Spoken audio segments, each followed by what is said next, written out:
When the world swears by your futuristic technology and products, your office needs to be futuristic too.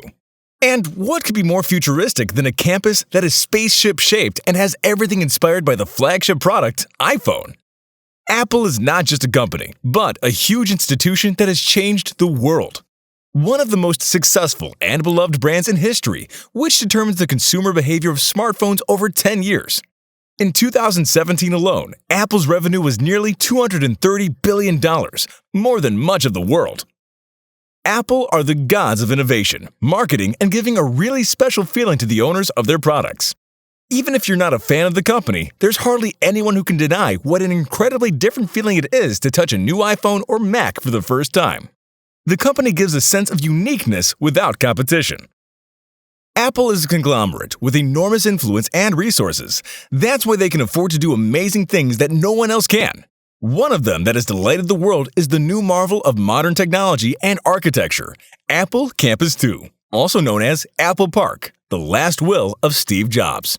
The campus is located in Cupertino, California, and is Apple's new headquarters.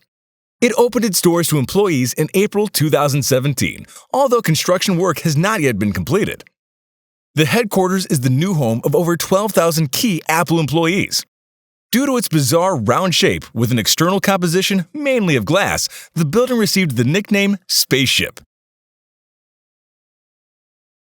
It's located on a 71,000 square meter area, and the building itself is 7 floors, 4 above ground and 3 underground, with a total area of 260,000 square meters. It has a diameter of 460 meters, but to go around it all, you have to walk 1.6 kilometers. Despite the impressive size of the building, as much as 80% of the park remains green areas planted with drought-resistant plants typical of the region.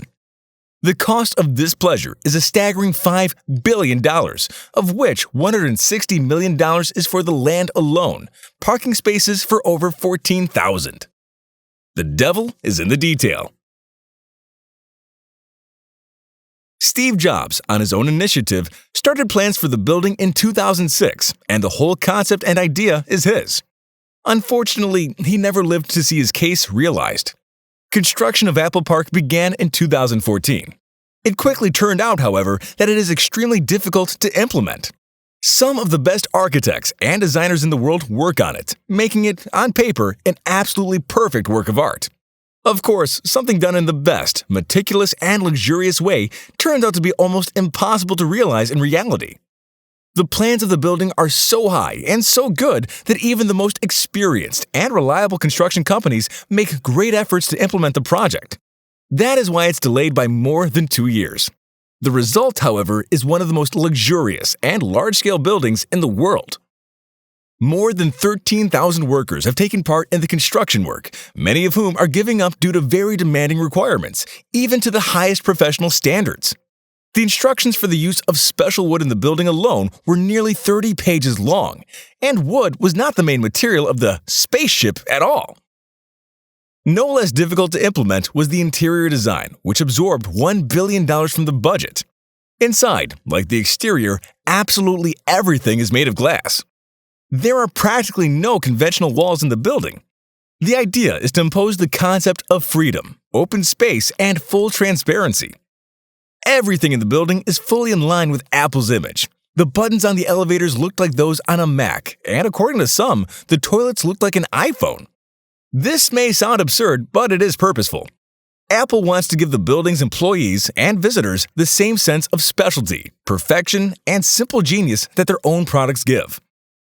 Dozens of companies worked on the construction of Apple Park, and all were amazed by the absolute meticulousness to detail with which Apple approaches the construction. One of the owners of such companies says it took him 1.5 years to create the perfect door handle for the building. When, after dozens of attempts, he finally made a perfectly perfect product, one of Apple's top executives rejected it again because he felt roughness. The creator of the handle tried to find any roughness, even with a microscope, but it didn't exist. In the end, no decision was reached, and his company terminated its contract with Apple. Such stories are told by everyone involved in the project, from the fire experts who took many months of negotiations to reach a compromise with Apple to the teams that created the doors because they wanted something incredible from the company, no door in the building to have thresholds. The future is here. The building itself is unique in that it has no columns, although it has 4 ground and 3 underground floors. Its roof is made of special carbon produced by a Dubai company weighing over 80 tons.